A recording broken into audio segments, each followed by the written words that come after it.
how did you fail today? Because I truly believe those that see the most success in business are the ones that fail the most. You need a visionary to move the company forward and to grow. You need somebody in a visionary seat and you need somebody in our operating seat. I wish I had done it sooner. I'm most comfortable being uncomfortable.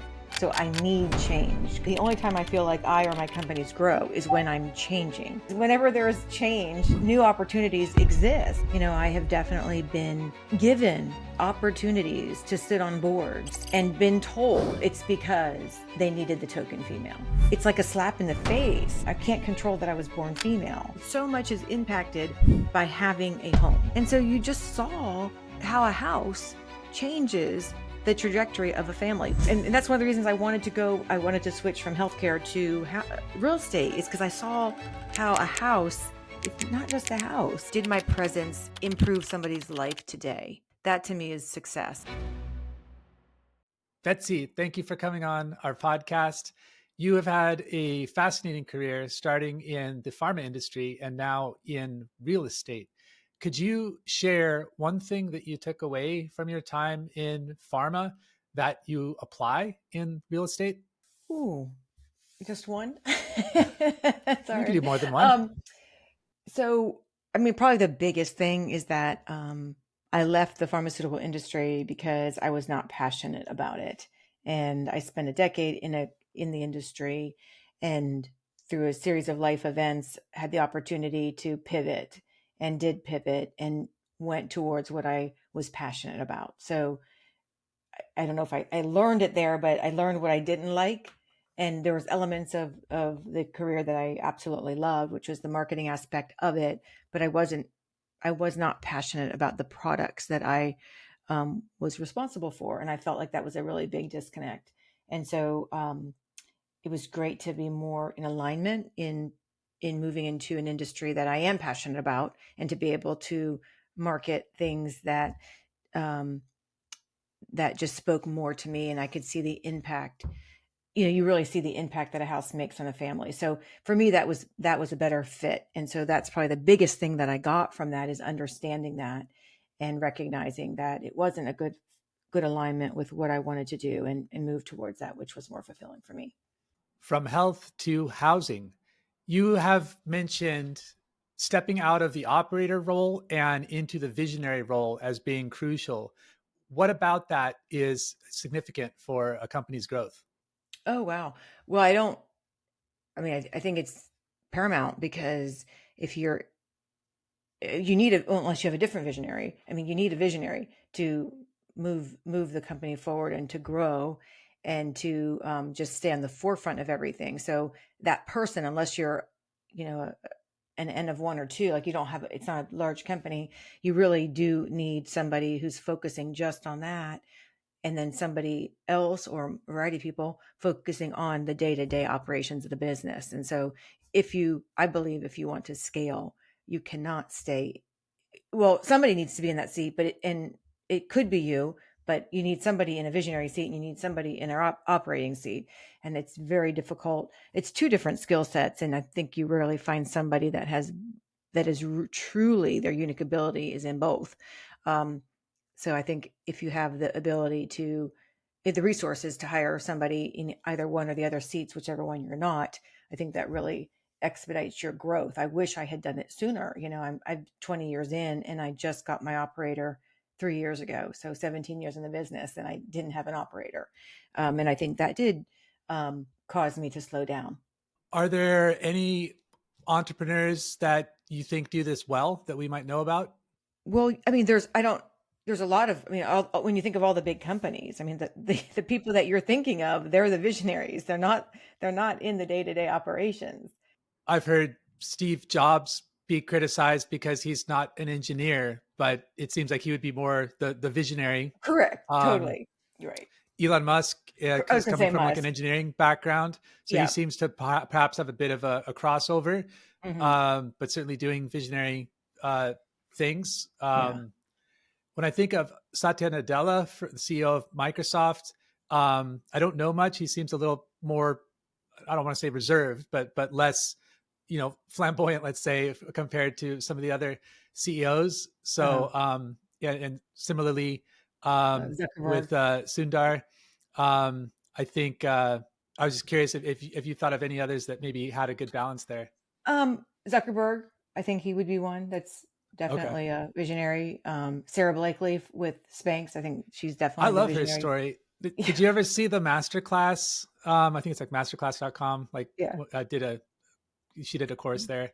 yeah. I just love the grit. It really Hmm. showed like the can do attitude, Hmm. and it was inspiring. I mean, obviously she has some unique abilities, not to take anything away from her, but it was inspiring. The way she told her story made it seem like kind of anyone can do it, or Hmm. certainly everyone can do more than they think they can Right, if they just, be right. scrappy, think outside the box, don't give up. Right. No, I loved it, and I loved, the one question her father asked her and her siblings every night at the dinner table was, "How did you fail today?" And my goodness, if how your mindset would be different if that was what you were striving to do every day. Because I truly believe those that are most, that see the most success in business are the ones that fail the most. You don't see that. You don't see a lot of that, but they are definitely the ones because they're trying the most things, to see what works. And so I love the fact that her father instilled that in her and her sibling at such an early age. Yes, I've learned that wisdom doesn't come in a pill, and as great as books are, you do have to kind of walk the path in order to kind of like intuit and process um, the data. Yeah, there's going to be things that automatically. And so when you do something and you're like, "Hey, David, do this," and I make a mistake, I'm like, "You didn't tell me not to do that." It's like, well, I already knew not to do that. Like it never occurred to me that you would be doing it that way. And it's just there's so many variables that we're blind to that are both, they could be detriments or they can be opportunities depending on the context. And it's really complex. And you have to, I mean, the flip side of that is that it's wondrous. Like there's so many possibilities out there, but you have to put yourself out there, and that's going to come with a heaping pile of mistakes or failure or redirection if you prefer. But yeah, I fully agree. Two others that came to mind would be Oprah and Martha Stewart. I think those are both true visionaries in their fields. So change can be disruptive and also transformative. How do you differentiate between necessary disruption and change for change's sake? Well, even change for change's sake, I don't think is necessarily bad, because for me, I'm most comfortable being uncomfortable. When I spend too much time in my comfort zone, I get very uncomfortable.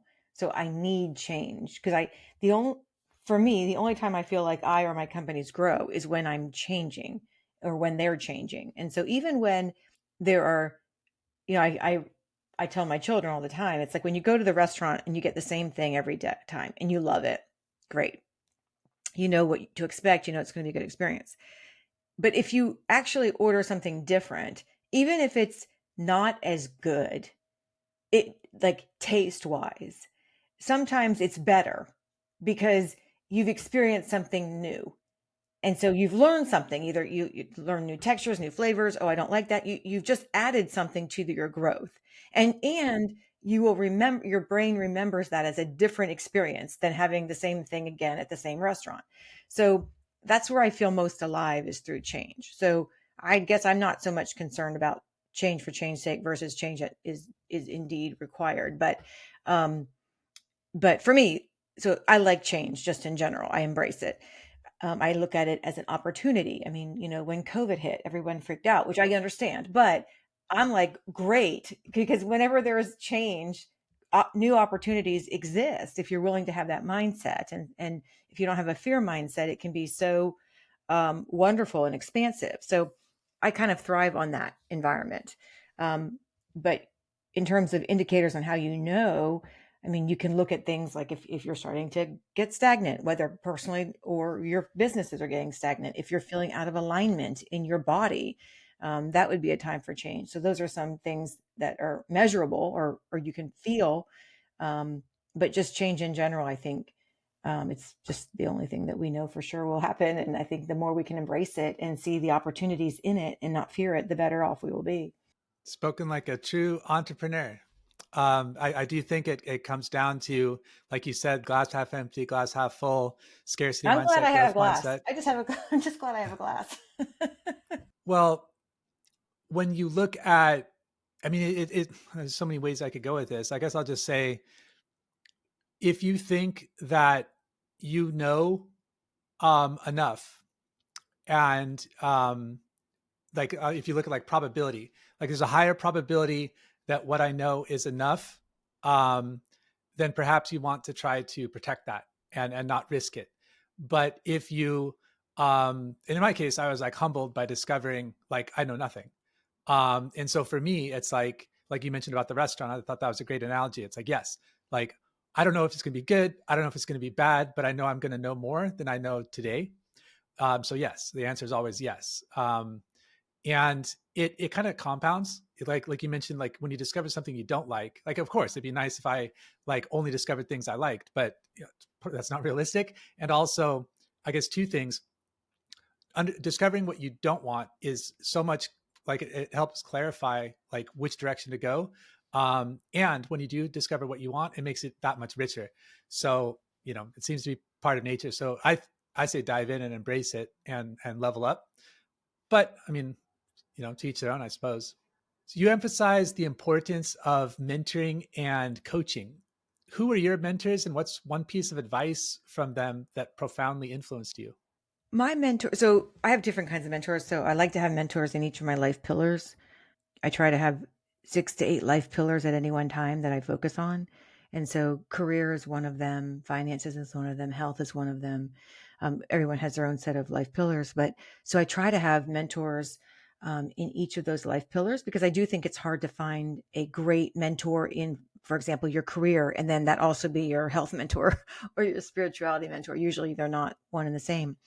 But for my career, Barbara Corcoran, who I don't know if you know in Canada, but in the United States, she's a very inspirational to me businesswoman who she's in her mid 70s now, and she's still very active in the business world. She came to fame through real estate. She had, and we had so many parallels. Like she got divorced at a young age. She had to rebuild her company. She had the company, husband I think took it or something in the divorce. She had to totally rebuild it from the ground up again, and then sold it for an I think it was the largest sale at the time in New York City as a real estate firm. And then I think she was around 60 at the time. I could be getting my ages off a little bit. And then she wasn't ready to retire, and she wanted to rebrand herself and make herself continually relevant. And so that's when she got herself on Shark Tank. And she tells a story about when she was supposed to be on it, and I think was actually given the role, but then got a letter from the producer and actually an email that said, sorry, we've decided to take a different direction and only have one female shark. And that person's already been decided. And she's like, oh no. She wrote this letter, and she's publicized it. And it's just a great letter, basically saying, I'm not going to be stood up going to the prom, and she said, fly me out there. I'll do a live audition. And she did, and convinced them to have two female sharks, and got herself on the show. And that show was, to me, instrumental in expanding her brand from being known just as a real estate mogul to now a true entrepreneur and a business woman. And so that story, her grit, has been so inspiring to me. That's a beautiful story. I love when people don't let the universe tell them no. And I think that's really the true call to action, because the limits are largely in your mind, and yeah, breaking down barriers. You yourself have achieved significant recognition, Inc. 5000, Wall Street Journal rankings. How do you continue pushing yourself and your teams to innovate and avoid complacency, or like settling for good enough? Well, that could be a blessing and a curse. I feel like, and it's, for me, I'm always looking. I'm incredibly curious, and I'm very growth oriented. And so that's what drives me. And hopefully I motivate my team. I mean, we only hire people who, you have to have a growth mindset to stay at our companies. And so I think it's kind of like our avatars, and it becomes who we are. So it doesn't take a lot, because we are definitely looking for that type of person to it's not like we have to train them, coach them, or whatever. I mean, we do, but not for that. I mean, once if we see that they are not growth minded, we usually have to rehome them fairly quickly. So that hasn't been an issue, but I mean, I do constantly, as the visionary, stay current. I'm incredibly a big favor of networking with people inside and outside my industry, always looking to be the dumbest person in the room. And truly, I mean, I feel most I comfortable. relate. I do. I seek it out. I don't have an ego. I love to ask questions. I love to learn and grow from others. And so I continually seek out groups and opportunities where I can expose myself to those kinds of people. So I think that helps keep me on the forefront of things. How do you tell if someone has a growth mindset? Are there any signs that you've become aware of? Um, well, one of the indicating leading questions we ask in an interview is just a very simple one. How do you stay current in your field? And so many people, surprisingly, it's like a deer in the headlights response, or they say that probably the most common, if they have one, is that they read things on the internet, which is fine, which is great. But I just think there's so many other ways you can leverage other people's skill sets that are not your own. Yeah, I imagine you could discover how to answer that question on the internet as well. Oh, yeah, I just plug it into AI. So. It's not always a matter of doing things. It's like how you do them. How you do something, like just saying you did something isn't the same as doing it well. And just saying you did something isn't the same as like figuring out what we still don't know the limits of the internet. Like we've been using it for a couple of decades, but there's still growth there. So yeah, I could see how asking a pretty like standard, or, let's say straightforward question could actually expose a lot about how someone thinks, and even if they just are doing something interesting about it, or even if they have a question from it, like I did this and made me wonder like this, and you're like, oh, okay, there's someone stacking. So speaking of knowledge, you have a book, Breaking Boxes, which discusses dismantling labels and stereotypes. What boxes did you personally have to break out of to achieve your own success? So probably the biggest one for me was it was a box that was it was a mental construct in my mind. I had a lot of pressure in my family of origin to become a physician. My dad is a physician. My both of my sisters are physicians. Their husbands are physicians, and it was assumed that that's just what you do in our family. And so that was very difficult for me to break out of, and that is why I chose going into the pharmaceutical industry, because I knew I didn't want to be a physician, but I thought, okay, well, at least I'll stay in the healthcare profession, and maybe that would appease everybody, myself included, because I felt all this pressure. And so that was the biggest box, is to break out of, is, well, first having to tell my parents that I was dropping out of pre-med, and not going to medical school, and instead going to pursue a business degree. In their mind, that was like hearing that I was dropping out of school. I mean, they didn't have any, their whole world is medicine. And so they just didn't understand why I wouldn't want that for myself. And there was definitely a hierarchy, in terms of medicine is the most esteemed profession that you could want or be in.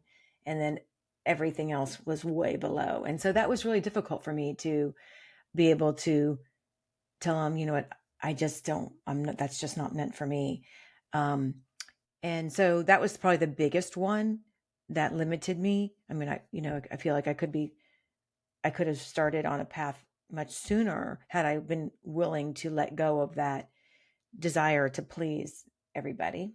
So that's one. I think family of origin, having spoken with so many people since writing the book, a lot of people have different family of origin boxes. I talked to one gentleman who it was something that I'd never thought of, but he came from a family where the tradition was you name the first son, I don't know, then John or something. And it was, John the fifth or John, and he had, his first child was a son, and he was not going to do that.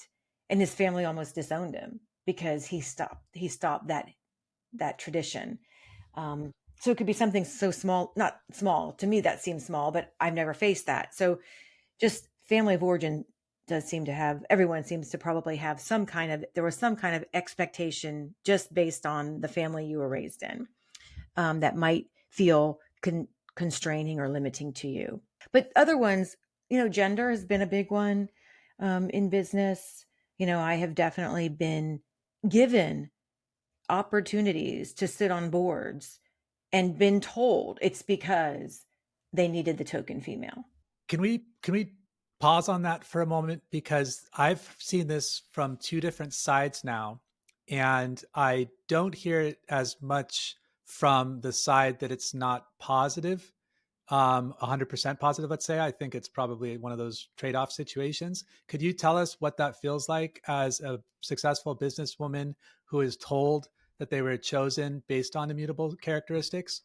Oh my gosh. I mean, it felt so deflating, so discouraging. Like you work so hard to achieve certain things and then to be told, and it was told right in front of me. I mean, it wasn't even like hidden. It was told at the time right after I accepted the offer to be on the board that this was why. It's like a slap in the face. I mean, it's because I can't control my gender. I can't control that I was born female, and I'm being told that that's why I've been giving this position. And I really weighed in my head at the moment at that time, do I rescind it? Because this seems so not right to me. But I said, I have two daughters. I raised my children as a single mom. I've always been very cognizant of the role that they're watching every move. And I want to be a positive role model for them and for other women. And I thought, okay, so can I take this hurt to my maybe ego or whatever it is? I mean, it was just it was just very deflating. But on the upside, I can take it. No one's really going to know why. I know why. They told me why, but externally, people don't know why. And I can be a positive role model for other, girls being raised. And if I could be that to them, then it's worth me feeling deflated on the circumstances of the opportunity. Do you think of yourself as being a role model to men as well? No, I've never felt that. I mean, I guess because I feel like men, I mean, even when just as an example, when you asked me examples of true visionaries, everyone you mentioned were male. I noticed, and so that's why I mentioned females. Like I think men have so many people that they immediately can identify with. I don't know that, and I could be, and this is just a bias because I'm female, but I don't know. I don't hear a lot of men um, on their own mentioning like that example, like the females that have are true visionaries. Like it's not top of mind for them. And so I don't know. That's an interesting question. I hope so, but I don't know. I think it's complex. I certainly don't have the answers. I'm more exploring this space with you, but I think there is an element of, like, I don't want to say like team sports, but there are some biases that I've become aware of, like in myself, like you mentioned the things that come to mind. I mean, Sarah Blakely is I think definitely an inspiration, and I'd consider her a hero. My grandmother is a hero. But when it comes to, like, business, like you said, like some of the big, swing for the fences type of business people, top of mind are probably a handful of men that I mentioned. And I don't know if that's because, like, I'm a man, I notice other men, I'm like, oh, that he looks like me or whatever compared to like a woman, so therefore that's my inspiration.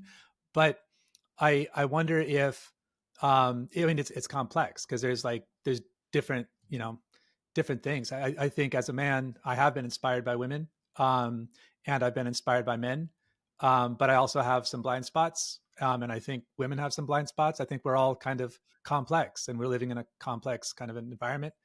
But I'm wondering, like, because with like diversity, equity, and inclusion and stuff, the aim is to have, I think, as I've heard it, like representation, make sure we're not being bigoted, and prejudice and stuff like that. Um, and yet, when you mentioned what it feels like to be told, directly or indirectly, that, like, the main reason you're there, at least the main reason, is not because you're smart or because you, like, are a leader in your field or accomplished or whatever, but that, and hopefully all that is true, but then, some immutable characteristic. I'm curious, do you think comparable to the opposite being told that you're smart, you're brilliant, but you're a woman, so we can't have you on this panel? You mean because there's too many, or is that you saying that like there would be because a command I'm might be saying this? being categorized based on Yeah, mutable characteristics, is it yeah. the equal level of discomfort where like Hmm. positive or negative, it still feels icky? Hmm. Or is it like, is it still a step in like the Hmm. lesser of two evils, let's say? Like I'm wondering, like from your perspective, do you think, I'm just kind of trying to explore a controversial topic. Do you think that there is some good by having kind of like mandates or quotas, or do you think it's like net negative? I see both sides. I mean, I see it's like how do the discriminated against, however we define that, rise up if they're never given an opportunity, right? So you and so so it's weird because it's like I see the benefit of that. Just let people and whatever however we just describe if somebody's disadvantaged, you have to have let them have a seat at the table. But then I can also see the disadvantage of that. Like why are we setting them up for failure, putting them in a room that maybe they're not, and I'm putting myself in there. I could be the person that they're putting in the room that I'm not prepared for. And so is it better to train them and educate the disadvantaged so that they are, and I felt like in this example, like I felt like I was when I look around the room in that boardroom. I mean, I feel like if you're looking at businesses and success and impact in the community, I had all of that equivalent to them, but I wasn't being given it because of that. I was giving it because of my gender. So I don't know. I see it's a hard problem to solve. Well, and there was a couple of things there is, I sat on, an alumni committee for one of the schools I attended. And I remember a couple of things that I learned interviewing students trying to get into this certain college. And I would see on the application, like maybe they would check whatever nationality, maybe Asian, maybe Hispanic.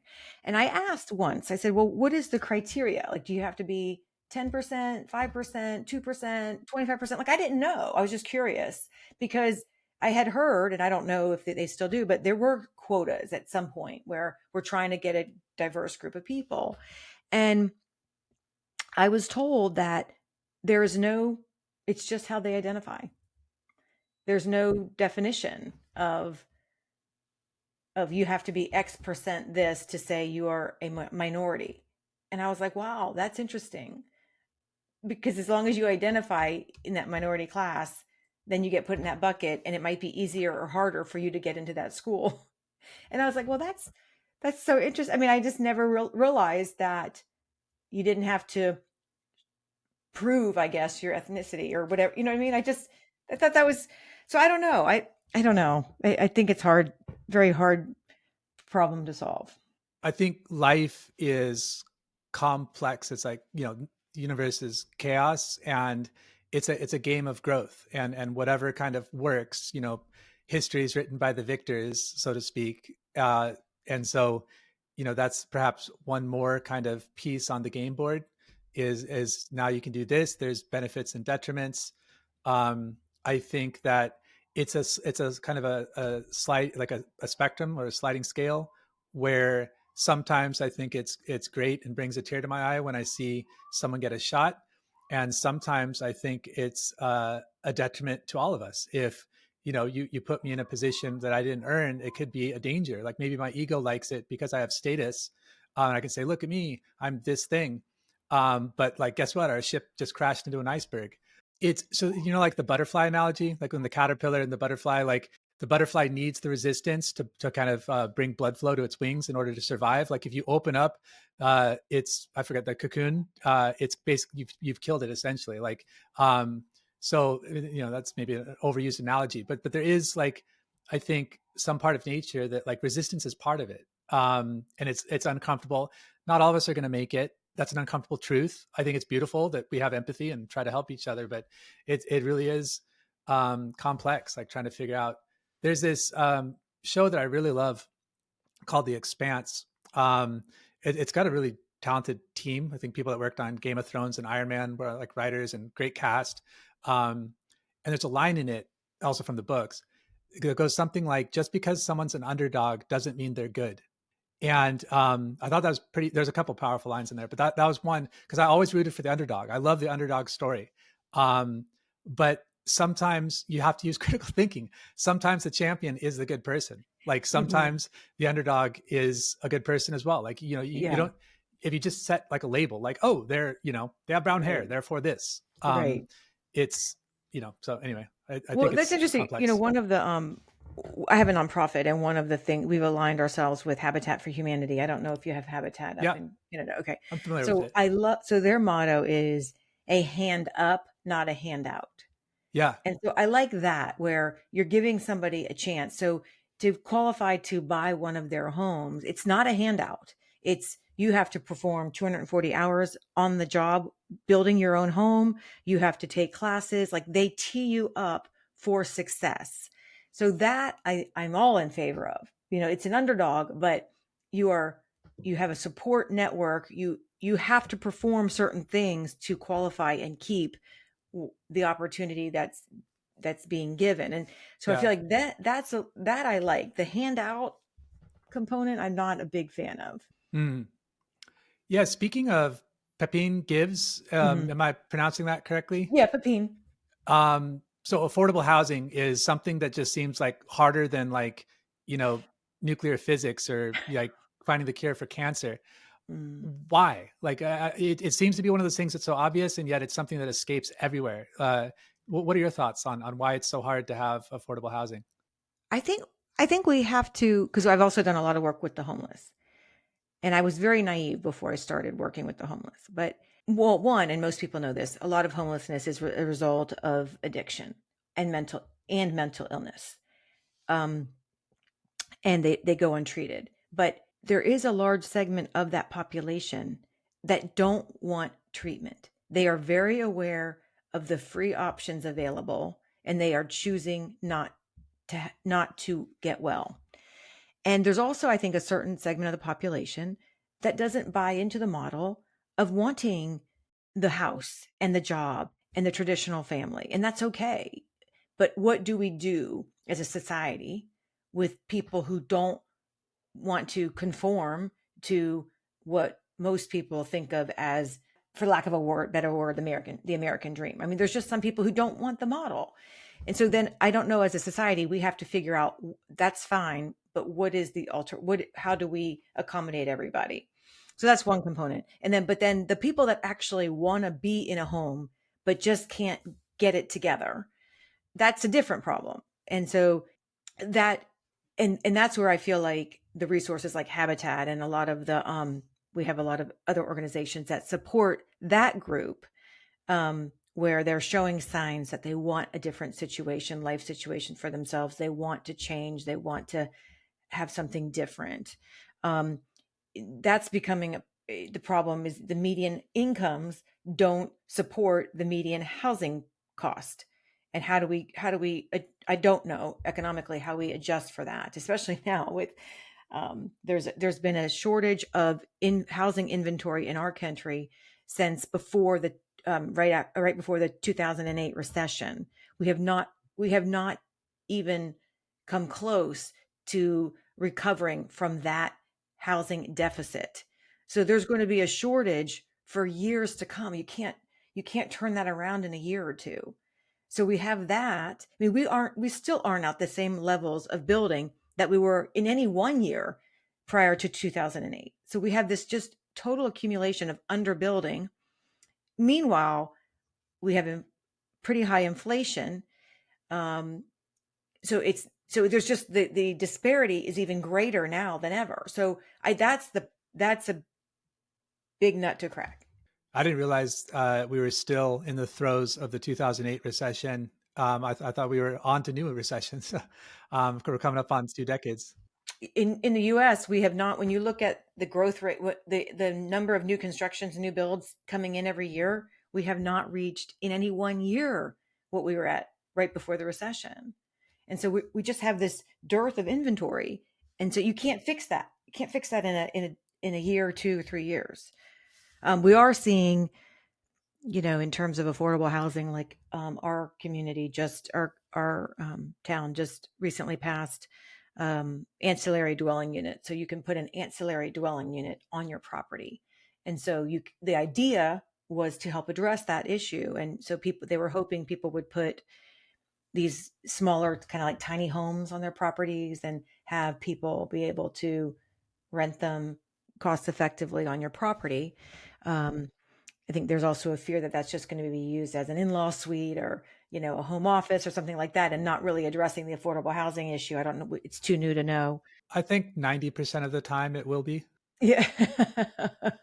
Yeah. So, yeah, I don't know. We are seeing a lot of multi-generational living now, more so than in the past, because it's just economically not affordable for a lot of people. We're seeing children now, in their late 20s, early 30s, still living with their parents. We're seeing people who typically normally would buy a starter home. They're having to buy a condo or a mobile home, more rural, in a more rural area, because they can't afford being closer to the city center. I have like I don't know if I can say I have mixed feelings, but I have kind of like different observations about that over the arc of like a century. Let's say what you mentioned about multi generational housing, because in my understanding, and please feel free to add some context or color to this if it's a bit sparse. Uh, Post Second World War, our like whole kind of society and civilization like changed significantly in a lot of ways. One of which was this atomizing or disintegrating of the family across, like, you'd leave your hometown, you'd live in apartment buildings and this and that, and this happened broadly across the developed world, and it started to become just normal. Like, you would leave your home, you would stake your own path, and therefore be responsible for your housing, this and that. And there is so much diversity. Some people are on a path that allows them to buy 12 houses. Some people are on a path that doesn't allow them to buy one house. And these have kind of snowball effects. Like, once you have two houses, it's easier to buy your third with like a HELOC or something like that.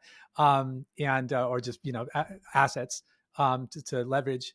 And I'm curious, what are your thoughts on like the multi-generational, like, do you think there's some benefits to being like the Pepine clan and having like auntie and grandma and stuff on the same kind of villa, or like the same area?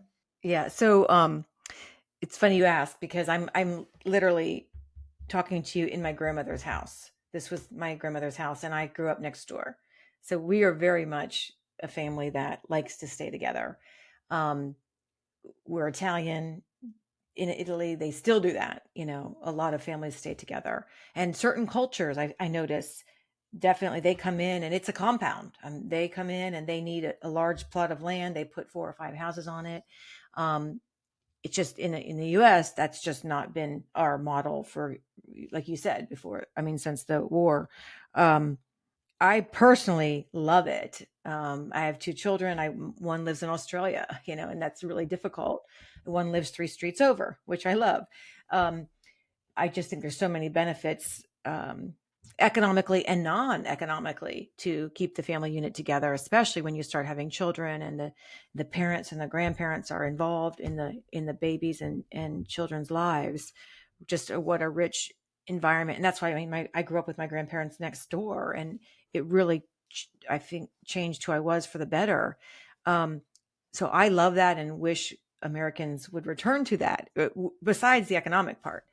And I think, honestly, I don't know if I can't say I've seen this, but I do feel like it could happen, because since COVID, most jobs, people realize, can be remote, or at least somewhat remote. So there is the ability, if people wanted, to be able to do that. I just don't know if I haven't seen people doing that since COVID, like deciding just because they want to be closer to their family. I only see that when usually it's an elderly parent can no longer take care of a home by themselves, so they move closer to their children.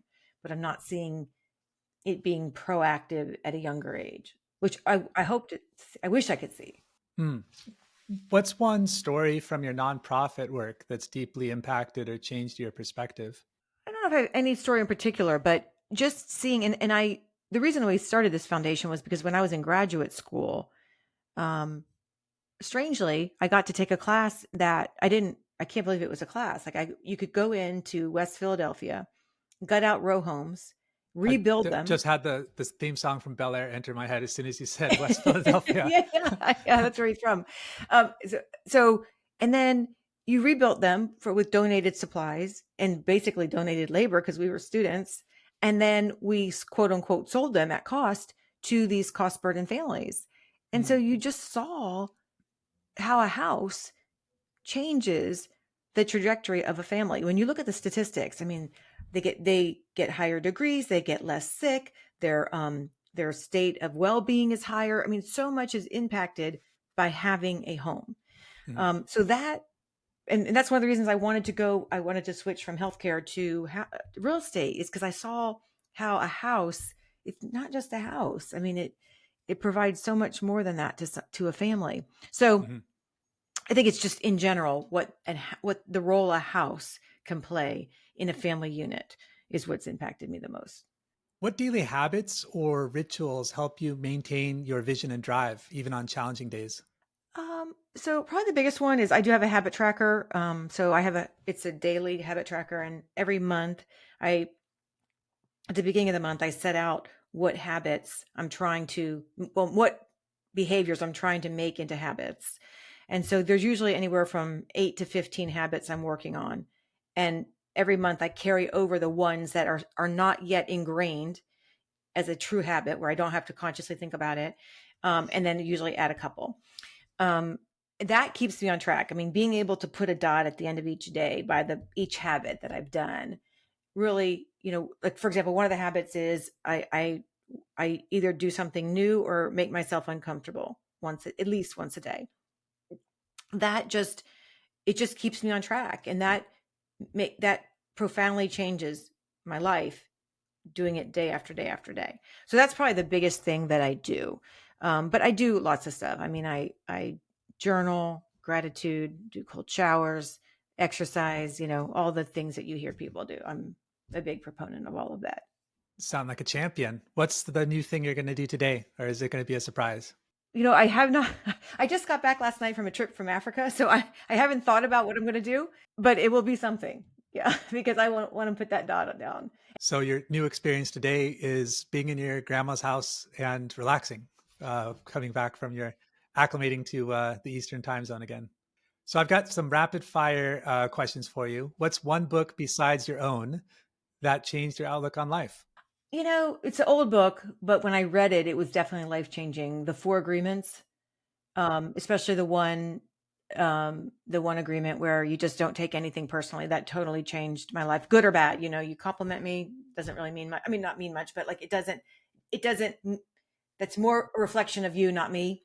And the same thing if somebody insults you, same thing. It's more a reflection of them and not me. So that I think was very at the time I read that, which is when it first came out. It was just wonderful and really changed how I um, received and seeked feedback. That's a great point, great perspective. What's a favorite quote or mantra you live by? One in particular is this is happening for me, not to me. Hmm, I like that. If you could give your 20-year-old self one piece of advice, what would it be? It all works out.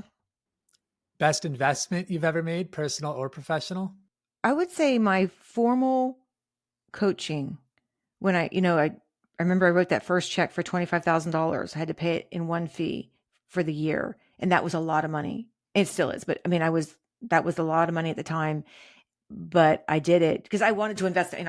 Someone once said to me, if you won't invest in yourself, why would someone else? And that really stuck with me. But that was definitely a great decision and investment. What does success look like for you now versus 10 years ago? 10 years ago, I was definitely success was much more defined by um, not even so much monetary success, but like transactional volume or numbers in my business. Now it's more defined by happiness and impact I'm making. Did my presence improve somebody's life today? That to me is success, not a number on a report, not a P&L. I like that. So your book, Breaking Boxes, you mentioned, I believe, that there's a complimentary course. Could you tell us about that? Yeah, so we're launching a course. I think it's going to be coming out this week. It'll be available on my website, betsypepine.com. But when I released the book, I've had so many discussions since then with people who want to break out of their own boxes. And the book is um, a lot of stories about how I did that successfully or unsuccessfully in my own life, um, and less on how someone else could do it. There's a little bit of that, but not a lot. And so the course really is focused on how can you, as the reader, break out of your own boxes. So that will be coming out, I believe, at the end of this week. Great. Look forward to seeing that. Is there anywhere else besides your website that you would point people to get in touch with you or follow what you're doing? Sure. I'm on all the social channels at my name, Betsy Pepine, except for TikTok, which I'm on TikTok at Gainesville Realtor. Okay. Well, thank you so much for talking to us today, Betsy. You've had an inspirational career, and I'm sure a lot of great success in front of you as well. Oh, thank you, David.